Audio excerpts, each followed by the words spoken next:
বাংলাদেশ টেলিযোগাযোগ নিয়ন্ত্রণ কমিশন বিটিআরসির পাওনা ৯২১ কোটি টাকা না দিয়ে উধাও হয়েছে টেলিযোগাযোগ খাতের ৬টি প্রতিষ্ঠান। এর মধ্যে ৩টি প্রতিষ্ঠানের মালিকানা আওয়ামী লীগ নেতাদের। টাকা উদ্ধারে বিটিআরসি মামলা করলেও নেই কোনো অগ্রগতি। ২০১২ সালে অভিযুক্ত ৬ প্রতিষ্ঠানকে লাইসেন্স পাইয়ে দেয়া ও বকেয়া না দেওয়ার যোগসাজশে বিটিআরসির কোনো কর্মকর্তা জড়িত থাকলে তাদের বিরুদ্ধেও মামলা করবে টেলিযোগাযোগ খাতের নিয়ন্ত্রক এই প্রতিষ্ঠানটি। আদিত্য মামুনের রিপোর্ট।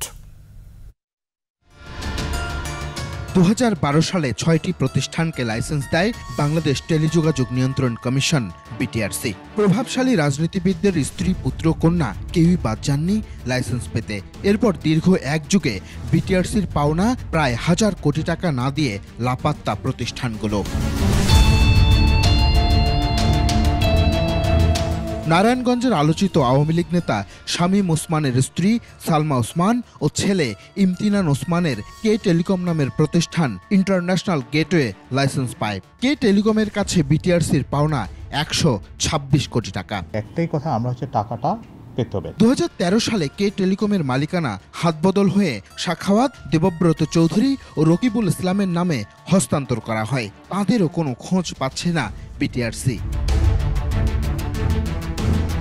জাহাঙ্গীর কবির নানকের স্ত্রী কন্যার মালিকানাধীন প্রতিষ্ঠান রাতুল টেলিকম, শামসুল হক টুকুর ছেলের নামে ভীষণ টেল সহ আরও ৩ প্রতিষ্ঠান টেলেক্স, বেস্টেক ও অ্যাপল গ্লোবাল টেকও পাওনা দেয়নি বিটিআরসিকে।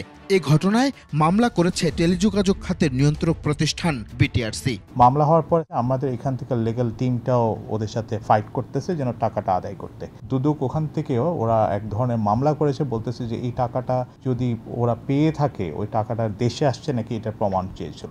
আমরা প্রায় ৬-৭ মাস আগে দুদককে ডিটেইল তথ্য দিয়েছি। দুদক এটা নিয়ে এক্সটেন্সিভ ইনভেস্টিগেশন করতেছে। পাওনা আদায়ে প্রয়োজনে এনবিআর এবং দুদক সম্পৃক্ত হতে পারে বলে জানান তিনি। এছাড়া অভিযুক্ত প্রতিষ্ঠানগুলোর লাইসেন্সও বাতিল করবে বিটিআরসি। দায়িত্ব অবশ্যই তৎকালীন কমিশন ওনাদের উপর বর্তায়। যদি মনে করে যে হ্যাঁ আমাদের এখানে ইনভলভমেন্ট আছে, আমি বলবো যে হ্যাঁ ক্যারি অন, দুদক এটা দেখতে পারে। লাইসেন্স নিয়ম অনুযায়ী বাতিল হওয়া উচিত।